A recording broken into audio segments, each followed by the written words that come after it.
The thunderous applause echoing through the auditorium wasn't for her, it was for the miracle they had just witnessed, a woman forgotten by the world finding her lost voice and transforming 300 lives with a single song. But just 2 hours earlier, Clara Miller was just another invisible cleaning lady, pushing her cleaning cart through the hallways of the City Center Theater. Her steps were silent, calculated not to disturb the rehearsals taking place on the main stages. At 52, she had become a master at disappearing, at occupying spaces without being noticed, at existing on the margins of others' lives. That Tuesday afternoon, while cleaning the mirrors in the main dressing room, Clara listened to the vocalizations of soprano Vivian Castillo, the star of the opera La Traviata, premiering at the end of the week. The singer's crystalline voice penetrated the walls, carrying notes that seemed to dance in the air like golden butterflies. Clara paused for a moment, closed her eyes, and let the music transport her to a distant place where time seemed to have stopped. "Hey, you!" The gruff voice of the artistic director, Michael Vance, cut through the moment like a knife. "We're not paying you to stand around listening to music. Finish that and go clean the basement restrooms." Clara lowered her head, mumbled an almost inaudible, "Sorry, sir," and continued her work. Michael was a man who had built his career by stepping on the dreams of others, turning art into a product and talent into a commodity. To him, people like Clara were just part of the invisible machinery that kept the theater running, expendable, replaceable, irrelevant. As she descended the stairs toward the basement, Clara felt the familiar weight of insignificance pressing on her shoulders. Each step was a reminder of how far she had drifted from who she once was. The echo of her footsteps in the underground corridors sounded like a melancholic melody, a soundtrack to a life that had become a shadow of its former self. In the damp silence of the basement, amid the smell of cleaning products and the distant hum of ventilation equipment, Clara allowed herself a moment of vulnerability. She leaned against the cold wall and closed her eyes, letting memories flood in like an inevitable wave. 25 years ago, she had been Clara Mendes de Silva, a 27-year-old with a voice that made angels weep. The daughter of a factory worker and a seamstress, she had grown up singing in the church choir in her neighborhood, where her voice stood out like a rough diamond among common stones. Father Joseph, who had studied music in his youth, was the first to recognize the extraordinary potential of that dreamy-eyed girl. "Clara, my child," he had said after a particularly moving rehearsal, "God has given you a rare gift. Your voice can touch hearts, heal wounds, change lives.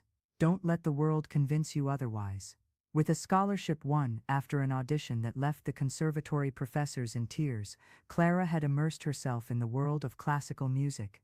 For 5 years, she dedicated herself entirely to her craft, studying vocal technique, interpretation, languages, and music history. Her voice gained layers of complexity and depth each month, like a wine maturing in the darkness of the cellars.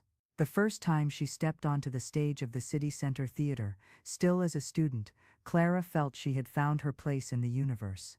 The warm lights enveloped her like a hug, the perfect acoustics amplified every nuance of her voice, and the audience, the audience, breathed with her, suspended time with her, lived with her every note that sprang from her soul.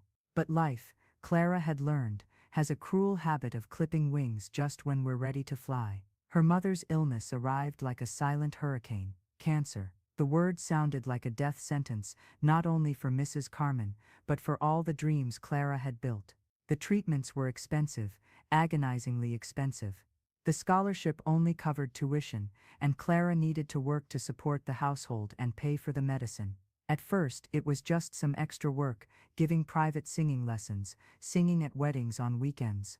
Then, as the situation worsened, she had to accept night cleaning jobs to supplement her income. The sleepless nights, the physical exhaustion, and the emotional stress began to take their toll.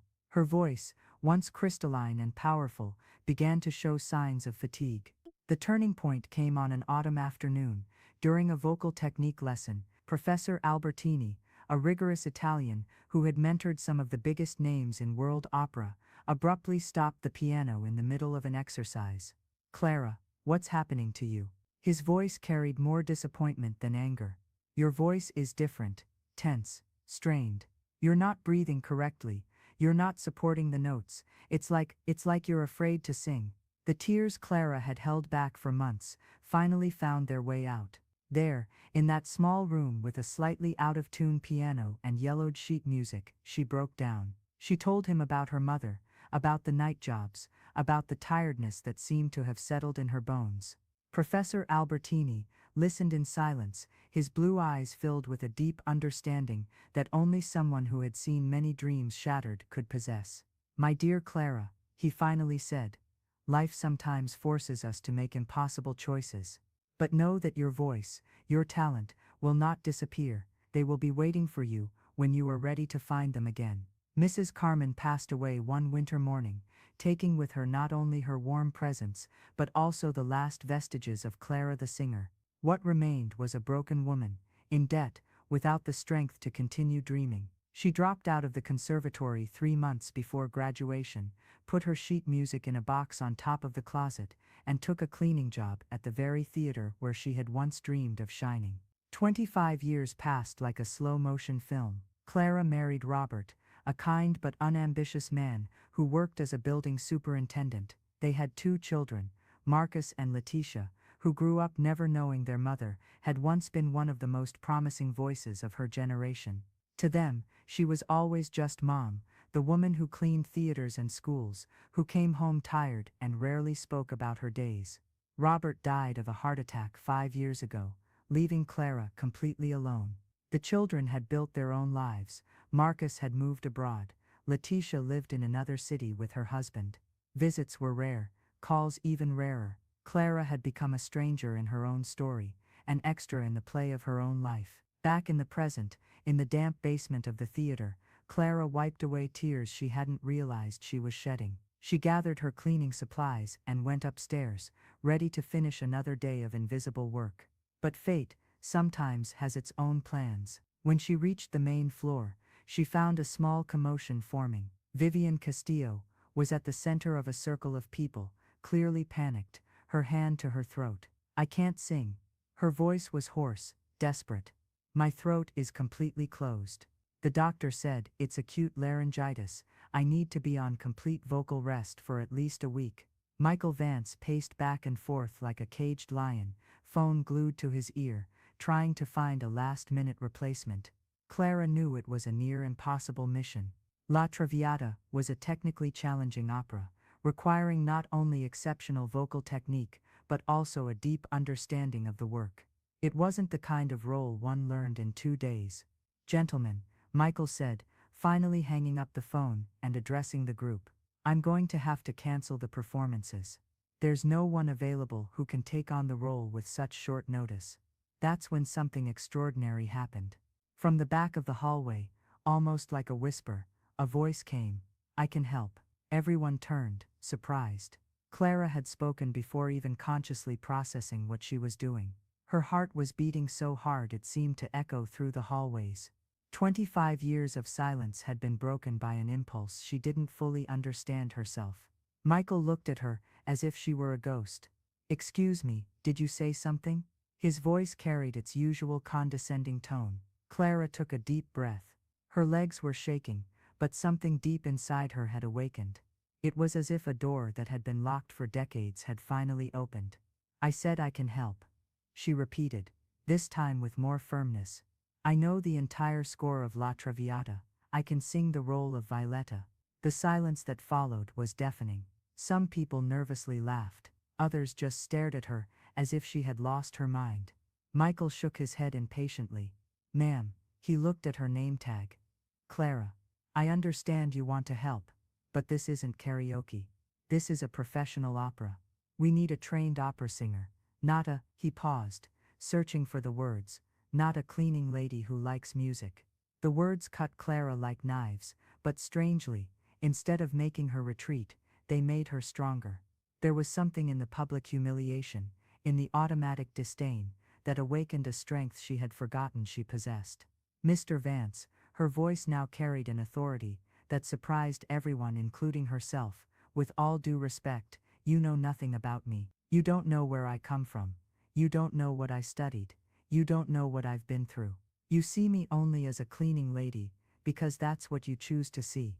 The artistic director was visibly uncomfortable. He wasn't used to being challenged, especially by someone he considered hierarchically inferior. Very well, he said, with a cruel smile. Since you insist so much, how about a little demonstration? Sing something for us. Anything. But when you publicly humiliate yourself, I want you to remember that you asked for it. Clara closed her eyes for a moment. She could feel the stares of all the people around her, some curious, others amused, most embarrassed by the situation. But in the silence of her mind, she heard a familiar voice, Professor Albertini's voice. Your voice will be waiting for you when you are ready to find it again. When she opened her eyes, something had changed. Her posture was different, straighter, more confident. Her shoulders, which carried the weight of decades of resignation, suddenly straightened, and then, without warning, without preparation, without musical accompaniment, Clara began to sing. The first note that came from her throat silenced the entire theater. It was pure, crystalline, charged with an emotion so deep it seemed to come from the bowels of the earth. She had chosen Addio del Passato, Violetta's most challenging aria, the one that summarized all the pain and all the beauty of the character. Addio del Passato, bei, sogni ridenti, I rose del volto gia, sono palenti. As she sang, Clara felt as if she were reconnecting with a part of herself she had lost long ago. Her voice not only recovered the perfect technique of her years of study, it had gained layers of emotional depth that only life's hardships can provide. Each note carried the weight of her losses, the beauty of her memories, the strength of her resilience. People around her began to draw closer, magnetically attracted to the voice that transformed the ordinary hallway into a sacred stage. Theater staff from other parts of the building rushed over, thinking Vivian had miraculously recovered. Musicians from the orchestra, rehearsing in another room, stopped mid-piece to listen. But it was Michael Vance's face that captured the most dramatic transformation. The man who minutes before had ridiculed her, now watched her with an expression of absolute shock, his eyes wide, his mouth agape. It was as if he were seeing a ghost, or perhaps for the first time in years, witnessing a real miracle. When Clara finished the aria, the silence that followed wasn't one of embarrassment, but of reverence. It was the kind of silence that follows only truly transcendent moments, when something larger than ordinary life briefly touches our mundane world.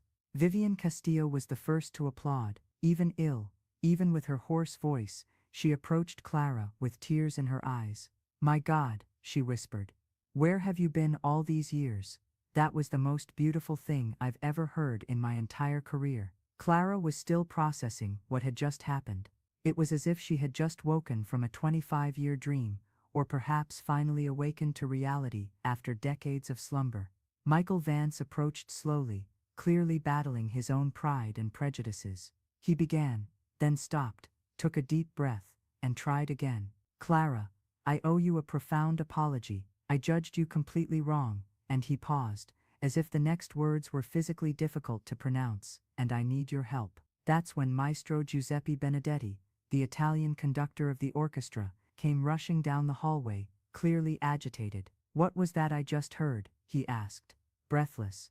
That voice, where did that voice come from? When all eyes turned to Clara, she felt that familiar sensation of being under the spotlight, but this time it was different. There was no fear, no shame, there was only a feeling of being, finally, in the right place. Maestro, said Michael, still clearly embarrassed, I'd like to introduce Clara Miller, our new Violetta. The maestro's eyebrows rose so high, they nearly disappeared under his graying hair. Scusi, is the signora a professional singer? Where did you study? Who did you study with? Clara smiled, for the first time in years, not a polite or constrained smile, but a genuine smile, full of a joy she had forgotten she was capable of feeling. I studied right here, Maestro, at the City Conservatory, 25 years ago, with Professor Albertini, Giuseppe Albertini. The maestro seemed to disbelieve what he was hearing. Mamma mia, Giuseppe was my teacher in Italy, before I came to America. He always spoke of an exceptional Brazilian student, with a voice he said was touched by angels. He said she had disappeared before graduation, that he never knew what had become of her. You are Clara da Silva. The world seemed to stop. Clara felt tears stinging her eyes, but this time they weren't tears of sadness. They were tears of recognition, of coming home, of finally being seen after decades of invisibility. "Yes," she whispered. "I am Clara da Silva." The maestro approached and took her hands with a gentleness surprising for a man of his size. "Cara Clara, Giuseppe spoke of you until his last days. He passed away 3 years ago, you know, but he always wondered what had happened to his piccola usignola, his little nightingale. If he were alive today, Madonna, how happy he would be." The emotions Clara had suppressed for decades finally found their release. She cried there, in the middle of the hallway, surrounded by people who minutes before were strangers, and who now witnessed her artistic resurrection. These were not tears of shame or despair, but tears of relief, liberation, rebirth. And then, in a decision that surprised everyone, including herself, Clara turned to the small group that had formed around her. "You know," she said, wiping away her tears but maintaining her smile, "during all these years of silence, I used to think I had missed my chance, that it was too late to start over. But maybe it's exactly the opposite. Maybe I needed to go through all of this for my voice to gain the depth it has now." She paused, looking at each face around her. "If you'll allow me, I'd like to dedicate this performance not only to art, but to all the people who feel invisible, forgotten, as if their dreams had expiration dates." Her voice was strong, full of purpose. "And if any of you have a story like mine, if you know someone who gave up on a dream, I ask you to share this message. Sometimes, life takes us down winding roads not to destroy us, but to prepare us for something greater. If this story touches you the same way it's touching me right now, subscribe to our channel, turn on notifications, because together we can show the world that it's never too late to start over. It's never too late to find our voice." The ensuing rehearsal was magical. Clara not only knew the entire score, she interpreted it with an emotional maturity that transformed each aria into a visceral experience. Her voice had gained textures that only time and suffering can provide, maintaining all the technique of her years of training, but adding layers of humanity that made each note resonate with absolute truth. During the 3 days of intensive rehearsals preceding the premiere, Clara felt as if she were living a dream, or rather, as if she had finally awakened from a decades-long nightmare. Each morning, upon arriving at the theater, no longer as a cleaning lady, but as the opera's protagonist, she had to pinch herself to make sure it was all real. The news spread quickly through the city. "Cleaning lady becomes overnight opera star," screamed the newspaper headlines. But Clara knew the truth was more complex and more beautiful than any sensationalist title could capture. She hadn't become a star overnight. She had always been a star. She had just forgotten to shine. On opening night, the city center theater was packed, not only with the usual opera audience, but with people who had been touched by Clara's story, who saw in her a reflection of their own dormant dreams. In the audience were her children, Marcus and Letitia, who had flown from their respective corners of the world to witness their mother's rebirth.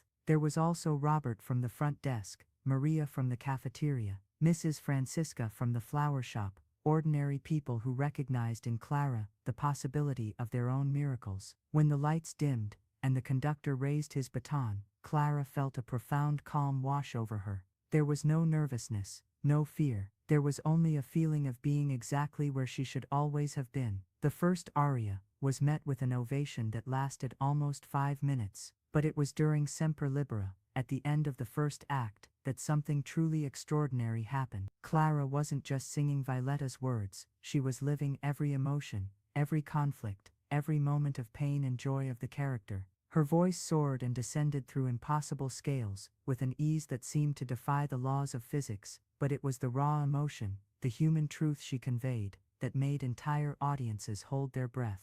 During intermission, Michael Vance approached her in the dressing room, his eyes glistening with unshed tears. "Clara," he said, his voice choked with emotion, "I need to apologize, not just for what happened a few days ago, but for all these years that you worked here, and I never really saw you, never bothered to know your story, your dreams. I reduced you to a function, and that was unforgivable." Clara looked at him with kindness. The anger she might have felt had been replaced by a deep understanding of human fragility, of how easily we judge and are judged. "Michael," she said, using his name for the first time, "we are all guilty of not seeing the people around us. I myself, for all these years, allowed myself to be invisible. I stopped fighting for my own visibility. Today we both learned something important about looking beyond appearances.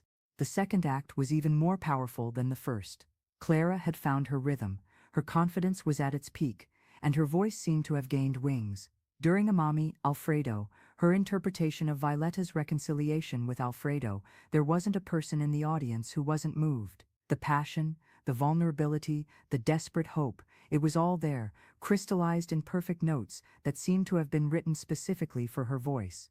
But it was in the third act, during Violetta's death, that Clara reached artistic heights she herself didn't know were possible. Addio del Passato, the same aria she had sung in the hallway a few days before, now took on epic dimensions. Each word was a farewell not only to Violetta's past, but to Clara's own past, to the years of silence, to the decades of dormant dreams. When the curtain finally fell, the silence lasted only a few seconds before exploding into the longest ovation in the recent history of the City Center Theater. People rose as one, applauding not only an exceptional performance, but a human transformation they had witnessed in real time. Clara remained on stage, still dressed as Violetta, still somewhat lost between the character and herself. Flowers rained at her feet, applause echoed through the theater's historic walls, but what moved her most were the faces in the audience, illuminated, transformed, hopeful faces. That's when she saw, in the front row, a familiar face. A woman of about 40, her eyes red from crying, held a simple sign, "Thank you for reminding me that it's never too late." Clara recognized her as one of the cleaning ladies from another theater in the city, someone she had spoken to a few times during work conferences. At that moment, Clara understood that her journey had not been just personal. Her artistic resurrection had become a symbol, living proof that life always offers second chances to those who have the courage to seek them. In the months that followed, Clara became a phenomenon, not only in the opera world, but as a symbol of renewal and second chances. She received invitations to sing in theaters across the country, recorded an album that became a bestseller, and graced the covers of magazines that told her extraordinary story. But perhaps the most significant moment came 6 months later, when Clara founded the Rediscovered Voices Institute, an organization dedicated to identifying and nurturing hidden talents in people of all ages and social classes. The project started small, with free singing lessons at the City Center Theater, but quickly grew to include workshops in art, literature, dance, and theater. Talent has no age, no social class, no expiration date, Clara said during the Institute's official opening. What does have an expiration date is our willingness to give up on ourselves, and as long as I have a voice, I will use it to remind people that it's never too late to start over. The audience that day included hundreds of people who had been touched by her story, from executives who had abandoned corporate careers to pursue artistic passions, to retirees who had returned to studying, to young people who had found the courage to pursue dreams that seemed impossible. Among them was Michael Vance, who had become not only an ally but a true friend. He had learned, through Clara's transformation, to see people beyond their roles, to recognize human potential where he had previously only seen the cogs of a machine. "You know," Clara said, concluding her speech that day, "for 25 years, I believed I had missed my chance to be who I truly was, but today I understand that I didn't lose anything. I gained life experience, I gained emotional depth, I gained the ability to touch hearts not only with my technique, but with my humanity. Sometimes the longest path is the one that takes us exactly where we need to be." As she spoke, Clara could see in the face of each person in the audience the reflection of their own journeys, their own battles, their own resurrected or still dormant dreams. And she understood, finally, that her voice had found its true purpose, not just to entertain or impress, but to inspire, awaken, remind each person who listened that within all of us there is a song waiting to be sung. Clara Miller's story became a legend, but not because of the exceptionality of her talent. Many people have exceptional talents. It became a legend because of the universality of her message, that life always offers new chances for those who have the courage to claim their own brilliance, that it's never too late to find our voice, and that sometimes what seems like an ending can actually be the most beautiful of new beginnings. Years later, when young singers asked about the secret of her exceptional vocal technique, Clara would smile and reply, "Technique can be taught in any conservatory, But a truly transformative voice is only born when you have the courage to sing not only with your vocal cords, but with every scar, every tear, every joy that life has etched into your soul. And so, Clara Miller continued to sing, not only on the world's stages, but in the life of every person who dared to believe that it was possible to start over, that it was possible to rediscover oneself, that it was possible to transform the deepest silence into the most beautiful song.